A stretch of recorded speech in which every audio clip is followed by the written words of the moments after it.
রাহুল একটা ছোট্ট ঘরে বসে তার নিজের ই-শপ বিজনেস স্টার্ট করেছিল। কোনো বড় দোকান নয় বা দামি অফিসও নয়, শুধু একটা মোবাইল, তাতে ছিল ইন্টারনেট আর ছিল অনেকটা বিশ্বাস। প্রথম দিন একটা মাত্র অর্ডার এসেছিল। রাহুল এত খুশি হয়ে গেছিল যে সে নিজেই প্যাকেট করে সাথে একটা ছোট্ট থ্যাংক ইউ নোট তাকে পাঠিয়েছিল। দিন যায়, অর্ডারও বাড়ে, কিন্তু একদিন এক কাস্টমার মেসেজ করলো, ভাই প্রোডাক্টটা ঠিক পাইনি। রাহুল ভয় না পেয়ে বলল, দাদা নতুনটা পাঠিয়ে দিচ্ছি, ডেলিভারি চার্জ একদম ফ্রি। সেই কাস্টমার পরে আরও 5জনকে ইশপের কথা বলল।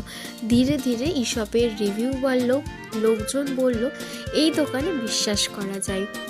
আজ রাহুলের ইশপ থেকে প্রতিদিন শত শত অর্ডার যায়, তবুও সে আজও প্রতিটা অর্ডারে একটাই কথা লেখে, আপনার বিশ্বাসই আমাদের আসল লাভ।